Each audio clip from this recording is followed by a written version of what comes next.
My daughter, who is a sophomore in high school, was falling asleep in class earlier this week, which she does not tend to do. And so the teacher redirected the class generally, and then I think tried to redirect her. And when she didn't start working, she had her stand for the remainder of class, which was about 7 to 10 minutes. And my initial reaction was, pure parent rage. We had a meeting about it today, literally 30 minutes ago. A few minutes before we were going to speak, Tricia got a call from her daughter's school. You know that dreaded call when you see the school's number pop up on your caller ID. Turns out there was a conversation that had to happen about how a teacher disciplined her child, and that informed our conversation. Welcome to Everyone Gets a Juice Box. On today's episode, we were going to talk about the parent portion of diagnosing, when to get a neuropsych evaluation, and what happens when a diagnosis is not enough to get services. Mom Tricia McGhee was going to talk about raising her daughters, figuring out that one of her kids has dyscalculia and dyslexia,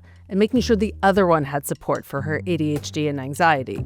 Many of us have been there. Our kid has certain ways of reacting to things in the room.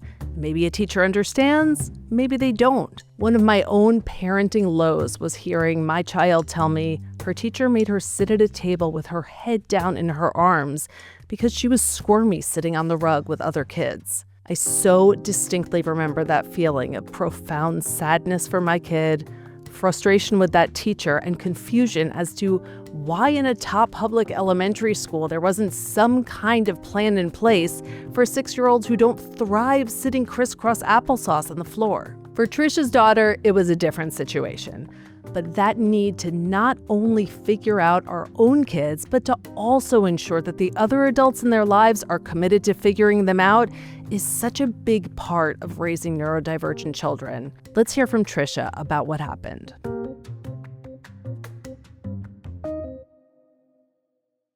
Okay, so Tricia, I know something kind of big just happened, and we're going to get to that in 1 second. But before, first and foremost, welcome. Thank you for joining me. And tell me about you. Tell me about your child. And then we're going to get into something that happened just before this recording. Sure. Thank you so much, Jessica, for having me on. I'm Tricia McGhee, live here in Kansas City, Missouri. First and foremost, the parent to two wonderfully creative, intelligent, neurodivergent teenagers who both happen to be Latina, even though I'm not. One has the two learning disabilities and ADHD, so dyslexia and dyscalculia. And then my oldest is the one that has an anxiety diagnosis and pending ADHD diagnosis. And after years of helping advocate for my kids and advocating for others, I stepped into school board service this year here at our local public school district.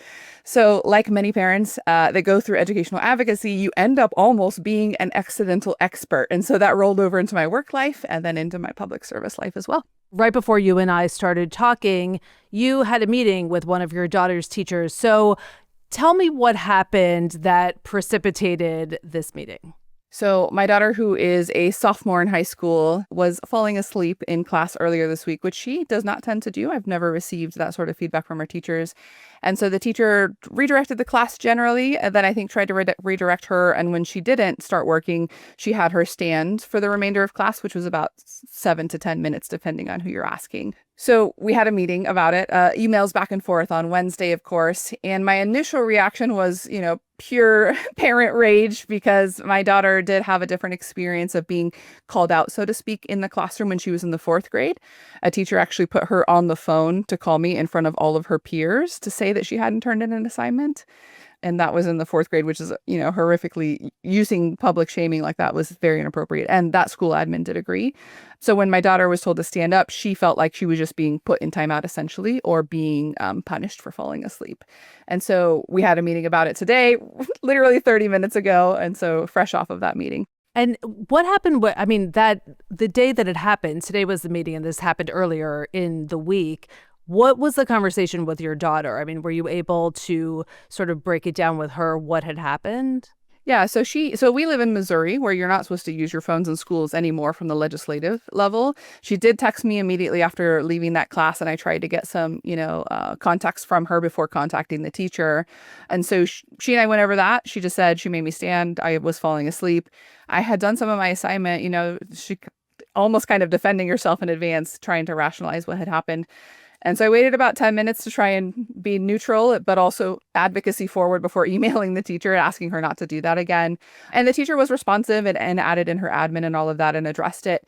What now I understand after the meeting is that there are a couple options that teachers can use to redirect children when they're feeling tired. One of them is walking around the classroom, which is pretty common for kids with ADHD or folks that need to move their body. She said she didn't choose that option because she thought that would be calling her out even more. The students do have standing desks. And so the context I didn't get from my 16-year-old at the moment is that the teacher apparently intended for her to just move her desk to the standing position and work, but she didn't do that. So she just stood there at her desk for, 7 or 8 minutes. And so we had a good conversation. The teacher and I had a good conversation about it, but I was clear with her of, it may be okay under policy, but that still feels incredibly emotionally harmful, especially for my daughter with an anxiety diagnosis. And so she talked over other things that, could be put in her record that could be done in the future to redirect her if she's tired. I wouldn't say it's resolved though, because the other options are to just go ahead and take a ride up or to walk around the room. I think so much of it boils down to communication. And so I found out after having an initial conversation with the teacher, the desks actually have a standing motion. So she could have been standing and working, but there was a miscommunication between her and my daughter. My daughter didn't know that. So she thought she was just being put in timeout. When in reality, I like a standing desk. But if that's not explained, if the parents don't know to tell kids, hey, if you ignore this direction 3 times, you might have to either walk around the room or use your standing desk to function. That's how all of these things, they seem to happen frequently. And it all boils down to communication, I think, and training and expectations and policy. But a lot of it's communication. Communication and collaboration. And it shows just how important it is for a school to be open, not just open to, but to be advocating for collaborating with parents in the same way that parents are advocating for collaborating with a school. So tell me, when did you, as a parent, realize, okay, I want to get my kids evaluated. I need this to be done. And was it for you and for them, or was it in order to get services?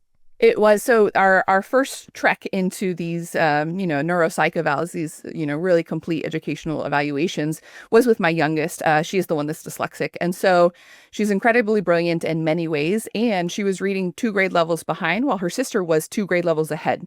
Naturally, they're a year behind each other in school. And so I started bringing it up when she was in the 1st grade with her teachers, saying like, why is there such a big difference? Why is she struggling? And they repeatedly told me, just keep reading to her at home, which I'm sure the parent of every dyslexic child has been told that so many times. Which is, by the way, that is such a way of blaming the parent. Blame the mother, because if you only read to your child, she would be on grade reading level. I mean, the word gap. Have you got those handouts? It's like when you read to your kids before the age of 5, they have 100,000 more words in their vocabulary.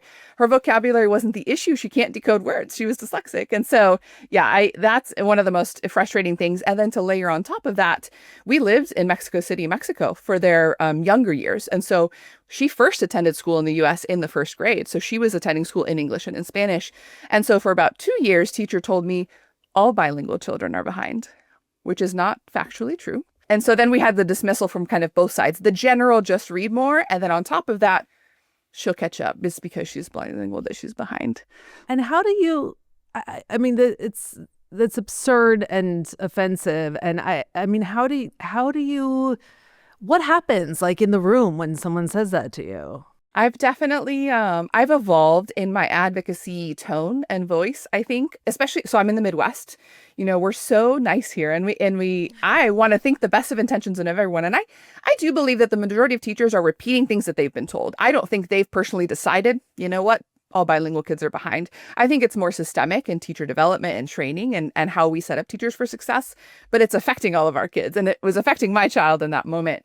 And so I used to say, the evidence doesn't show that, like, that's not true. I'll send you some studies. But the fact is, the area we live in Kansas City, Missouri, 80% of children are not on grade level. So for me to say, my kid is 2 grade levels behind, why are we not more concerned? They're like, well, just read more. Maybe it's because she's bilingual. But also a lot of her classmates are behind, so we're not worried yet. It's the wait to fail sort of method, which is common, I think, across the U.S. But so many of those things kind of crept in. And I didn't struggle to read and wasn't even thinking dyslexia. And so that was first grade. Got her a tutor over the next couple of years, was a single parent through all of this, trying to make things do here in the Midwest. And finally, I was just like, I feel like this is something more. And so got her on an 8-month wait list, paid more than a month's rent for the psych eval. For an eval, yeah. For the eval, for all of the learning disabilities plus ADHD and autism. And, the results were very clear. And actually, this was in the 4th grade. She's a 9th grader now, so 5 years ago. I still say to this day, one of my proudest moments as a parent, we're sitting in front of this guy who did 4 or 5 hours of testing. They take a month to review it, type it up. They're very long. And he's going through they're like 20 tests. And he finally gets to something and he was like, can I ask you something? Did you listen to a lot of audiobooks or audio stories when she was younger? Because her verbal comprehension and vocabulary is so high for a student that's dyslexic. I'm really curious. And I literally start bawling in the office because when they were I'm like crying because I'm like, I did one thing right. I didn't know that she was dyslexic, but when they were really young, I got them hooked on Sparkle Stories. It's one of like an audiobook subscription audio story. And it proved early 0 to 5 learning experience and exposure to books, whether they be reading them on paper or listening is important. But I didn't introduce them to those stories with the intention to develop her vocabulary. I just like stories. And so it was the one moment that I was like, okay, I did something right and she'll be fine. And so I just always think back on that moment of like, because we put so much pressure on parents. You should have known earlier. You should have flagged this. Yes. And I didn't, I guess aggressively enough until she was in the 4th grade. No, you did. That's the whole thing is that you did. And people were telling you that you didn't. And it's really hard not to internalize it and not to take, just say, okay, my fault. And that's heartbreaking that you're sitting there getting information that you need as a parent. By the way, also that you spent a ton of money on and waited forever to get, which is not easy also. Yeah. And that somehow holding up a mirror to you as well. Yep. And that's a lot of things with parenting, right? None of us learn to be a parent until we're doing it in the trenches.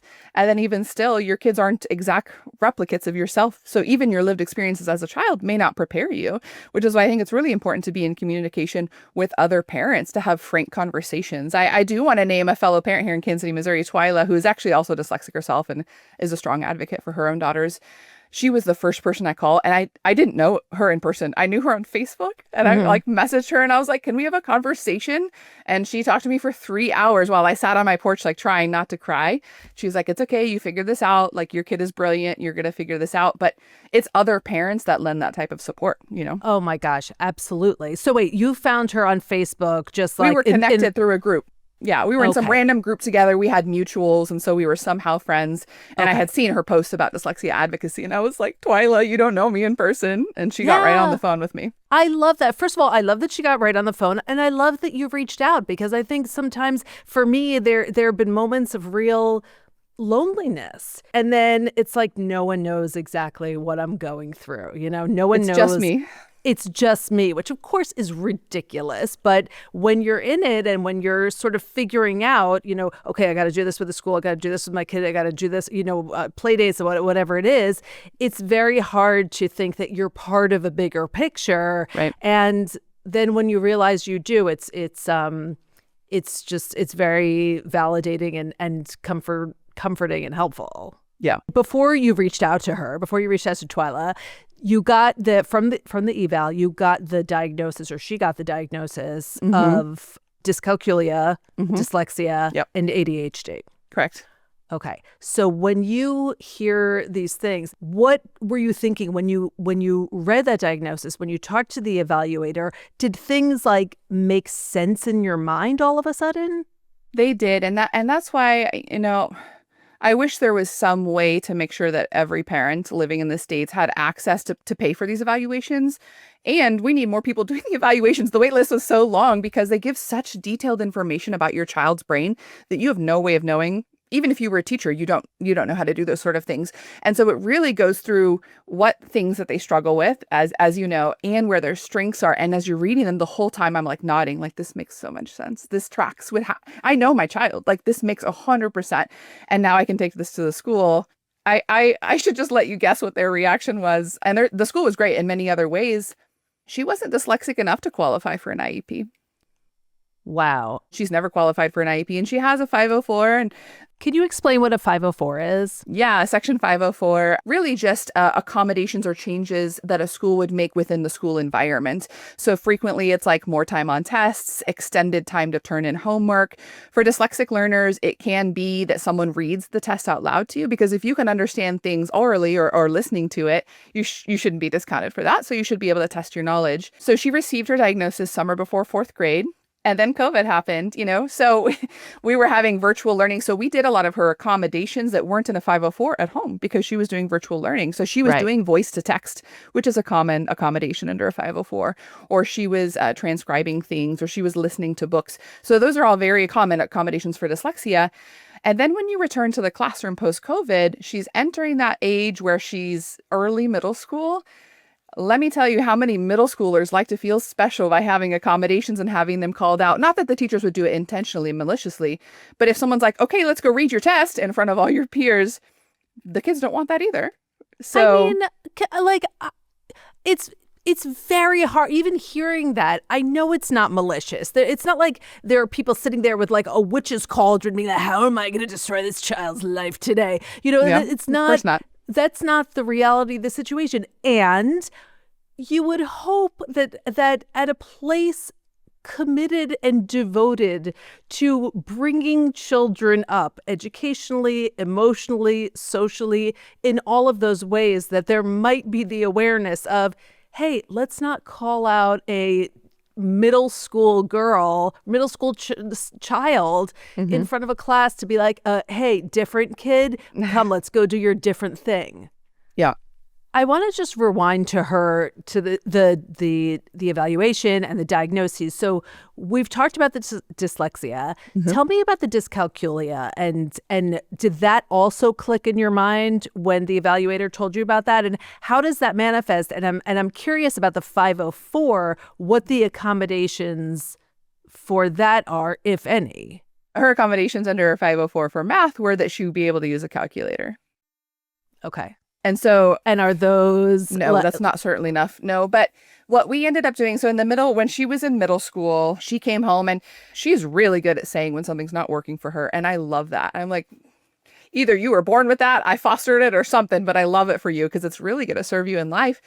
And she would come home and she would say and for someone who's a seventh grader to be able to say, it's nothing about the teacher or their personality, it's their teaching style. I have no idea what he's saying. I don't understand what he's teaching. And so she could recognize, it's not that I hate this teacher. It's not that this teacher is bad. It's that the way he's teaching ain't clicking for me, and she would express that very clearly. And so we had a couple meetings at the school, and math interventionists at the middle school level are not as common. And you have to really be struggling to qualify for some pull-out time with the interventionist. And the interventionist is sort of an in-school tutor, right? Yeah, essentially. Okay. They would support kids one-on-one with intensive support. And the school that they attend is, we call them signature schools here in the Midwest. They used to be called magnet schools. So it's our public school system. Mm-hmm. But you apply to get in. It's an academic college focused. And so the majority of the kids that are there, I bet you there's so many twice exceptional kids that are there that do have these diagnoses of being gifted and have ADHD. That's why they're getting such high grades. But not all of them have either diagnosed learning disabilities or they have parents that are paying for tutoring outside of school, because our school doesn't have a math interventionist at the middle school or high school level because kids are so advanced. So if you struggle in just one area, you better figure out how to bring it up. Okay. So then as a parent, what does that look like for you? Is it just like, okay, I feel like it's like, not it.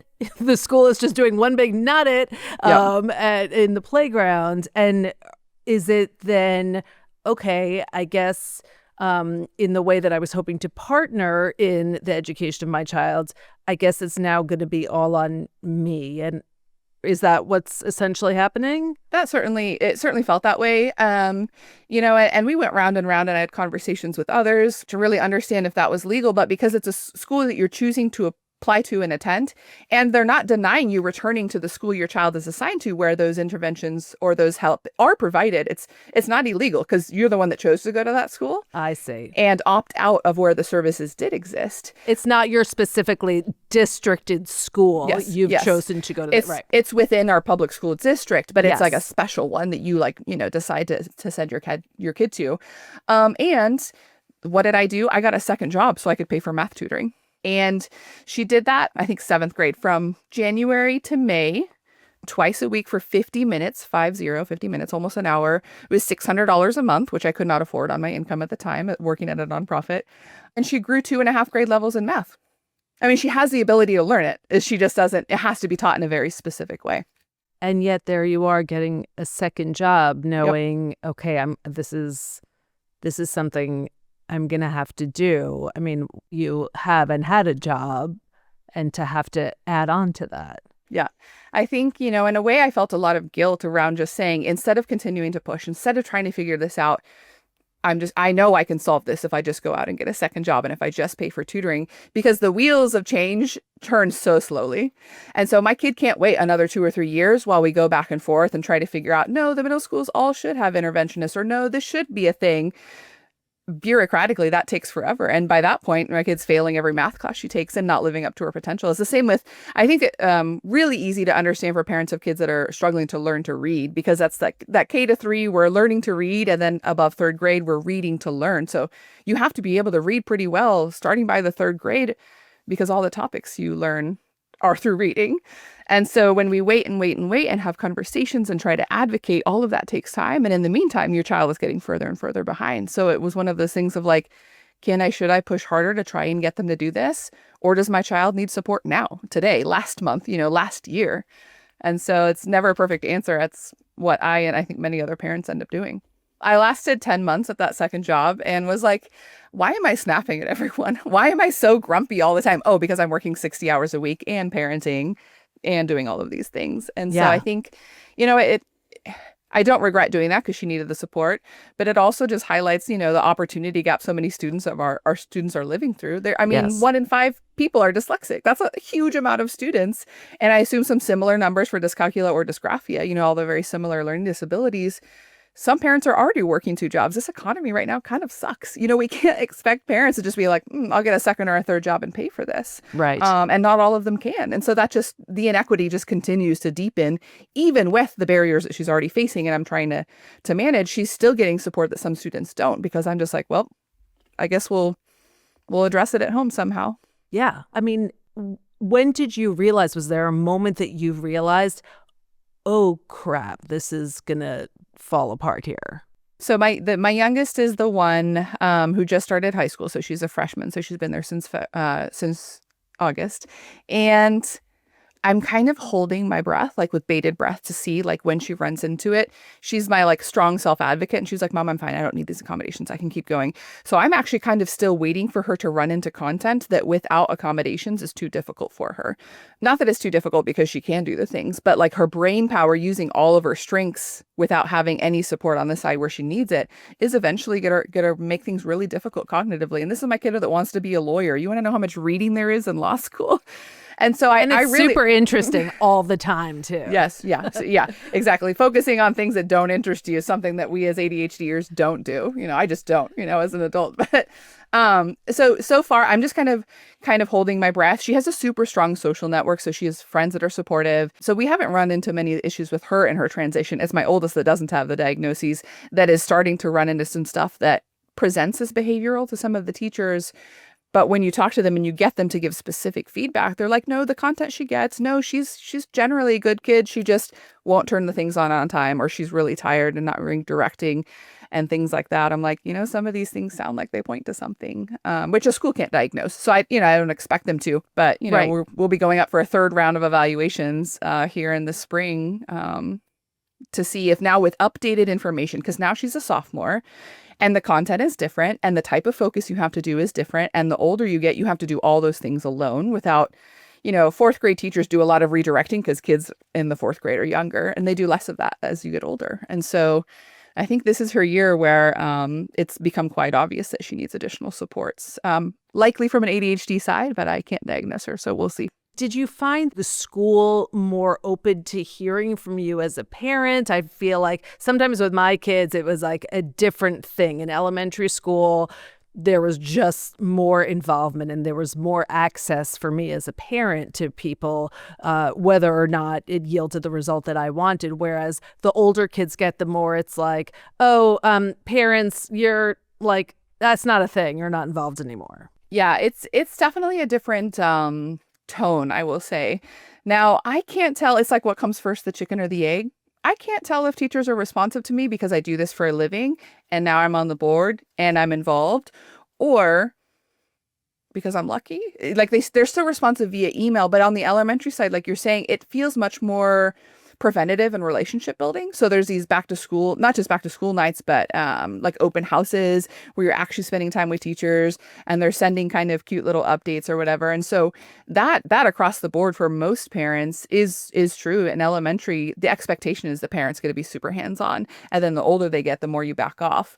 And so yeah, I'm not quite sure what the vibe is, to use the language that our teenagers do, and what causes teachers. So they are very responsive to emails, but at a school that has very high academic standards and is college focused, I think there is an expectation that students thrive independently. And I do want that for my children, of course, but one of them is needing more support at this moment. And it's like a little bit of push and pull of like, how do we get this for her? Because actually the teachers can't make her focus either. So to be fair, they can redirect her. They can certainly give her, they've given extensions on deadlines and things like that. But at her core, I think she needs additional support, you know? Right. And then you're once again advocating for her. You mentioned that this is your job. I want to just be clear that you are an education advocate. So this is something that you, and I feel like they get an email from you and they're like, oh yeah, this is what she does. Yeah. Gotta listen to this one. Gotta hit reply. So I do want to talk about that because it's opened my eyes so much to, I don't think it's overt classism or overt, injustice or prejudice.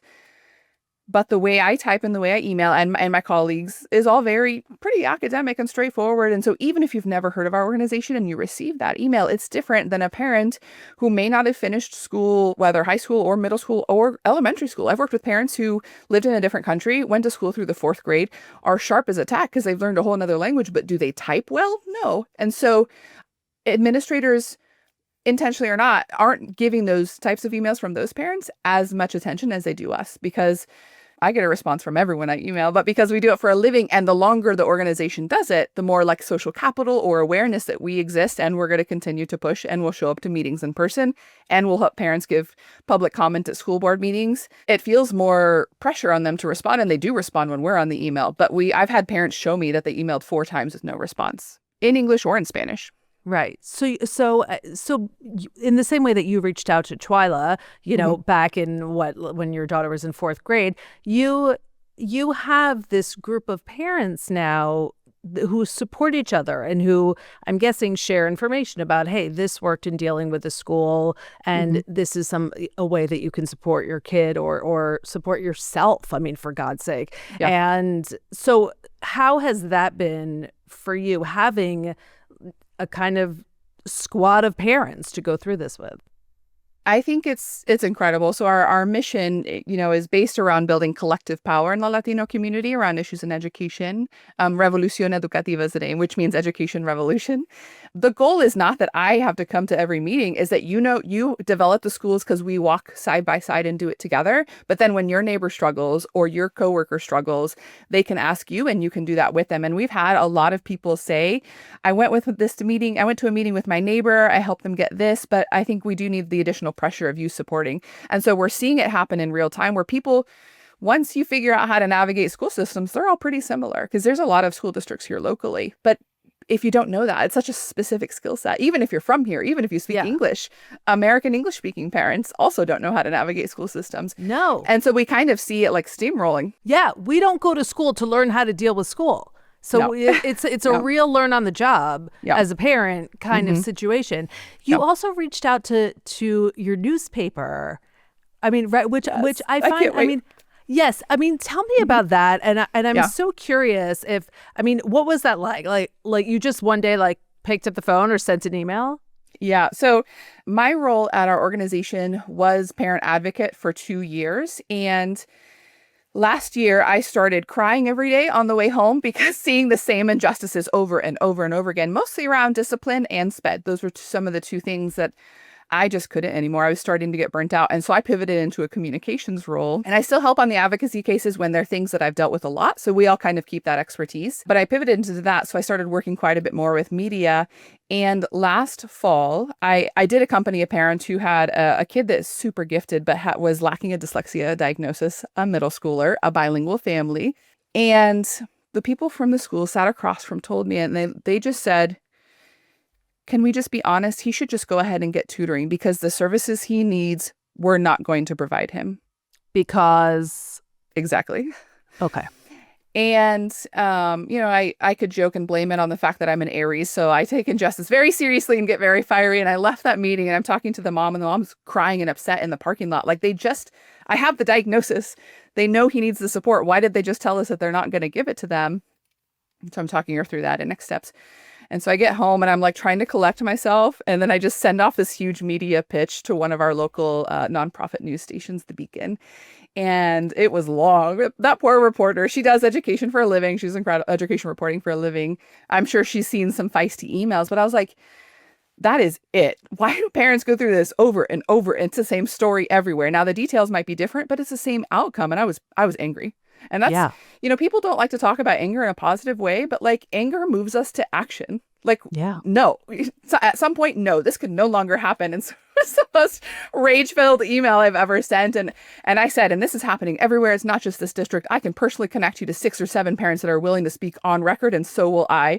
And so she emailed back and she decided they ended up turning it into a series. So they did, I think, 3 articles on dyslexia. And they interviewed a wide range of people from all different districts, parents. I think they interviewed a couple teachers. They spoke with a dyslexia specialty school. That's a private school here. And I would say that was the proudest moment of 2025 when the first article hit. And I was like, I knew that I did that. I mean, I pitched it. I didn't write it. You made it happen, though. I mean, make it happen. so much of this is like who got the ball rolling in the same way of who made the first call to get the evaluation, who ensured like, hey, by the way, this is not making my kids stand in the classroom is not the way to go. I mean, there's always that first step. I can see in my mind you writing this email and hitting send and then just being like, send. I did it. Yeah. I think the most gratifying moment, honestly, for me, the first article comes out, the second article comes out, and then about a couple months later, they post naming me, saying a parent, Tricia McGhee, brought to us concerns that this was happening across the district. We want to continue to hear from parents. Share with us your concern. And I was like, there's my name in lights. Like they're saying, parents have so much value in advocating for change in school systems for their kids and other kids. And they said it out loud. And I was like, this made my entire 2025. Like, did that solve everything? No, but now people are talking about it. People have to talk about it to realize something is going wrong.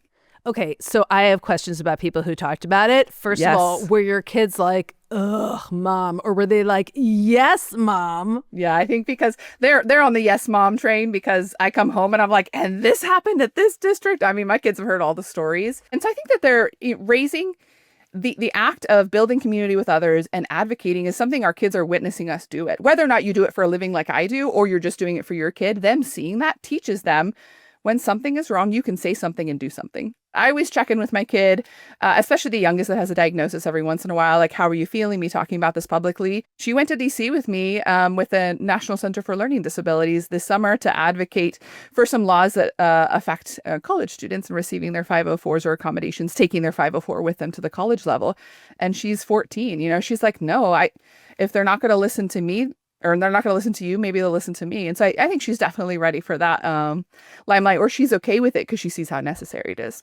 Where were you when she was able to speak? That must have been such a proud parent moment. We were on the Hill, like scheduling, they helped us schedule meetings with our legislators. So, senators and reps and things like that. And so it's, I visit our legislators here all the time. Many of my peers do as well. But seeing a 14-year-old do it who hasn't done those trainings, she's just speaking for her experience, was so much better. She did it so much better than I ever would have, because she was just speaking very directly, it was just very powerful. And they listened to her. I don't think they get very many 14-year-olds visiting them on the Hill in DC. No. So it was incredible. No. What did that feel like to watch her advocate for herself like that? I'm incredibly proud of both children. And I don't want to project like just because I do this for a living and it's now your entire personality as well. But hearing from someone that has that experience, like her input is 10 times more important than mine. And so is my older daughters. And so in whatever way feels good and is comfortable to them, yes, I'm incredibly proud when they push for change, because it won't just help them. It'll help. You know how like neurodivergents kind of gather in crews, like all their friends have a diagnosis in some way. You know, we seem to find each other. And so it's not just benefiting them to have laws be fair or school policies be fair. It's for other students as well. And so it's an incredibly proud moment, especially when your kiddo struggles with something for so long and all the conversations you have around school about them are like, she needs help, she's struggling. So to see her shine in that moment and to really bring so much value and power to the meeting was incredible. I gotta be honest, a lot of this talk made me sad that Tricia had to explain to a teacher why forcing her kid to stand in the classroom wasn't a great idea, or that Tricia had to get a second job to cover the cost of educational support. But I also felt inspired that there are people like Tricia fighting for what she calls collective power in the Latino community around issues in education. So many of us have had our version of Twyla, the other parent who tells us we're not nuts with what we're seeing. I loved when she said we walk side by side and do it together. Most of all, I loved when she said her children are learning from her how to speak up for what they need in the education system and beyond. Isn't that the ultimate goal? Advocating for our kids so that they can advocate for themselves one day. I'm glad even on the rough days that Tricia knows what she instilled in her daughters. See you next time.